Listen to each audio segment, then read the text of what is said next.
तो बेसिकली अब जो हम इनमें एसेट्स डिस्कस करेंगे, हमने अपनी आसानी के लिए ना कैपिटल गेन्स को दो ब्लॉक्स में डिवाइड किया है। एक है नॉर्मल टैक्स रेजिम का ब्लॉक, जिसमें दो चीज़ें आएंगी, एक होगा अंडर सेक्शन 37 और एक होगा अंडर सेक्शन 38, और दूसरा होगा सेपरेट टैक्स ब्लॉक की आइटम, जिसमें होंगे हमारे पास इमूवेबल प्रॉपर्टी और हमारे पास होगा अंडर सेक्शन 37 ए। तो हमने अपनी तकसीम के लिए क्या किया है, हमने इस पूरे कैपिटल गेन के चैप्टर को इन दो ब्लॉक्स में, ब्लॉक ए और ब्लॉक बी में क्या कर दिया है, डिवाइड कर दिया। एक एनटीआर का है और दूसरा कौन सा है हमारे पास, सेपरेट ब्लॉक का कंसीडर हो रहा है। एनटीआर में 37 और 38 की आइटम आएगी और सेपरेट टैक्स रेजिम में इमूवेबल प्रॉपर्टी और 37 ए की आइटम जो है वो आ रही होगी। Is that clear? हम पहले बात करेंगे एनटीआर की। एनटीआर में दो चीज़ें आएंगी, एक होगा अंडर सेक्शन 37 ए। इसमें कौन सेक्शन में कौन कौन से आइटम्स आती हैं, प्राइवेट कंपनी के shares, membership card, partnership firm के शेयर्स, माइनिंग राइट और कुछ पर्सनल एसेट्स। क्या? कुछ specifically personal assets.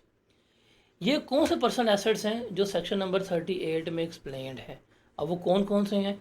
Painting, sculpture, drawing, इस तरह के आर्टवर्क हो गए, ज्वेलरी हो गई, रेयर मैन्यूस्क्रिप्ट हो गया, मतलब जो शेक्सपियर के हाथ की लिखी हुई किताब थी वो आ गया, फोलियोज, बुक्स वगैरह हो गए, पोस्टेज स्टैम्प्स हो गए, या first day cover cover cover cover कह रहा हूँ कवर, गालिब के खतूत हो गए, कॉइन्स, मेडल्स, एंटीक में घड़ियाँ आ जाएंगी, वो वाली घड़ियाँ महंगी वाली। अगर आप इनको बेचेंगे, अब ये आपके सामने एसेट्स लिखे हुए हैं, ये है आपका कैपिटल एसेट।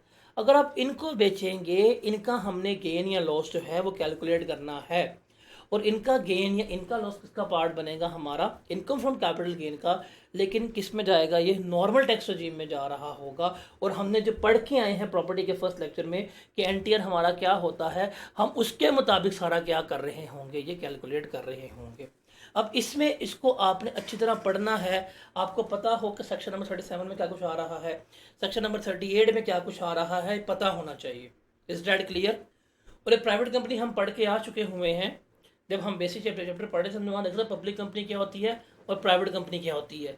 जो हमने वहाँ पे प्राइवेट कंपनी पढ़ी थी, उसी की बात हो रही है। अब ये हमारे एसेट्स हैं 37 के और 38 के, इनको हम बेचेंगे। इनका जो गेन या लॉस होगा वो हमने कैलकुलेट करना है।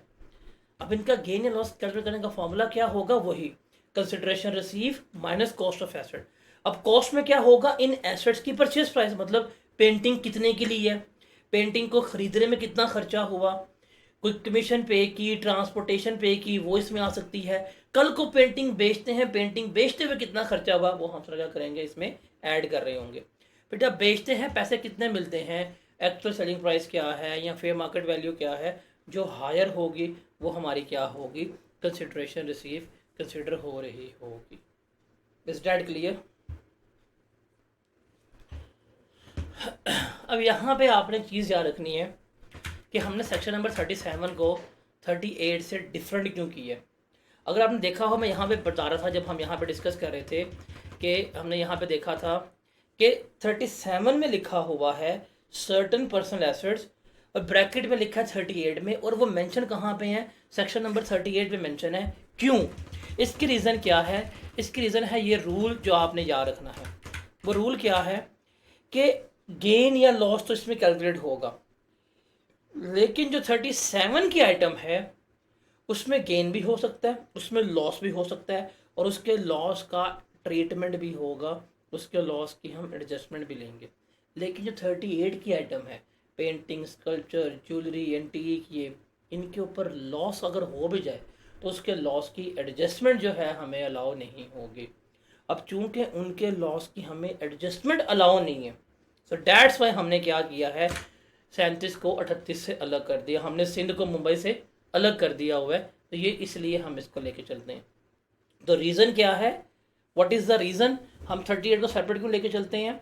38 को सेपरेट करने की रीज़न ये है कि 37 के आइटम्स में गेन या लॉस दोनों कैलकुलेट होते हैं, लेकिन 38 के आइटम में सिर्फ क्या कैलकुलेट होगा, गेन कैलकुलेट होगा कि अगर उसमें कोई लॉस वगैरह आ गया तो हमें उस लॉस की एडजस्टमेंट जो है वो कोई नहीं होने देंगे। अब ये सवाल है, रिक्वायरमेंट है, आपने हर एक ट्रांजैक्शन के ऊपर कमेंट करना है। देखते हैं। देखिए जी, पहले वो कहता है प्राइवेट कंपनी के शेयर्स हैं। अब इसमें वो टाइम स्पैन रेलिवेंट नहीं है, कब बेचें कब खरीदें, हमने गेन या लॉस निकालना है। अब प्राइवेट कंपनी के शेयर्स हैं और ये पार्ट बनते हैं अंडर सेक्शन 37 के। अभी हम पढ़ के आए हैं कितने के लिए, 3.5 लाख के, कितने के बेचे 2 लाख के, कितने का लॉस हुआ 1.5 लाख का, ये हमें लॉस अलाउ है। ओके, इसका ट्रीटमेंट ले लेंगे। अनलिस्टेड कंपनी शेयर, टैक्स में अनलिस्टेड कंपनी भी 37 में प्राइवेट कंपनी कंसिडर होती है।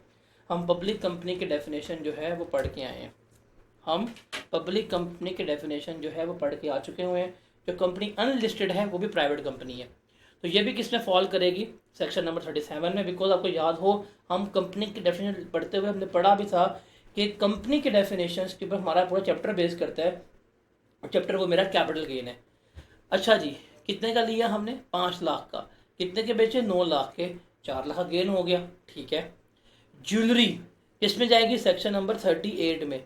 कितने की ली है 7.5 लाख की, कितने की बेची है 14 लाख रुपए की, गेन हुआ। ओके, ये भी हमें अलाउ है।